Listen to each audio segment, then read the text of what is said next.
All right, let's talk about abs. For real. We're going to break down exactly why what you're probably doing right now isn't working. And then we're going to build a super simple weighted blueprint for results you can actually see. Let's dive in. Sound familiar? I mean, this is the classic routine, right? You get through your main workout, and then it's time to hit abs. You feel the burn, you sweat, you're putting in the time. You feel like you're checking all the boxes you're supposed to. And yet, here's the frustrating part. You look in the mirror after all that effort and nothing. The definition just isn't there. It's got to be one of the biggest disconnects in the gym. But today, we're going to fix that. Okay, so here's the absolute core of the problem. It's all about how we think about ab training. You know, all those high rep crunches and flutter kicks. It's basically just cardio on the floor. Yeah, you're moving, but you're not actually giving your muscles a real reason to grow. So what's the fix? Well, it's this. We have to apply the number one fundamental rule of muscle growth to our abs, and that's progressive overload.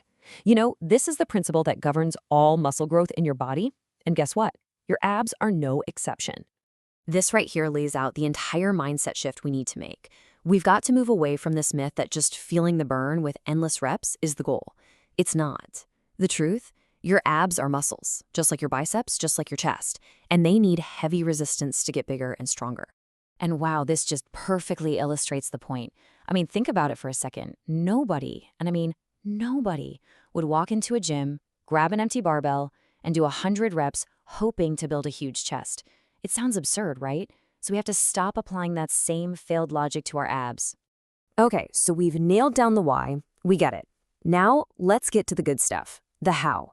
This is the simple, powerful, and, you guessed it, weighted blueprint you're going to use to actually build your abs.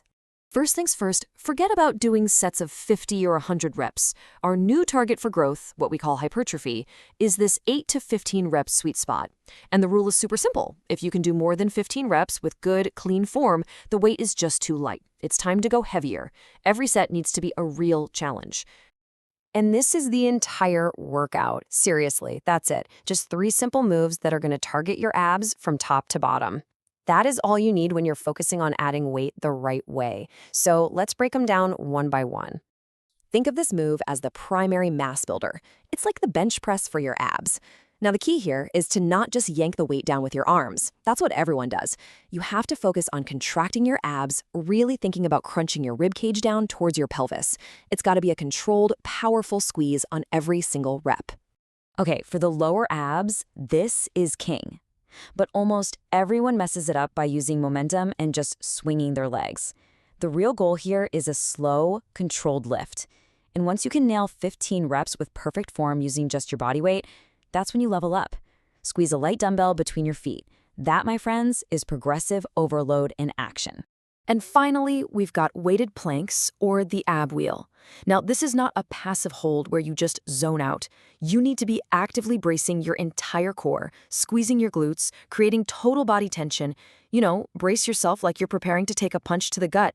Once you can hold that intense brace for 60 seconds, it's time to add a weight plate to your back. All right, now for the second half of the equation. And, you know, this part is arguably even more important.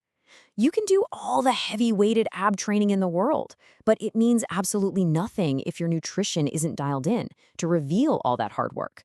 This pretty much says it all, doesn't it? Training is what builds those thick, blocky abdominal muscles, but it's your diet that actually carves away the fat that's hiding them.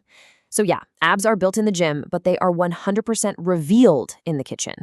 So what's the magic number? Well, here's the good news. When you build up thicker abs with weights, you don't need to get dangerously lean to see them.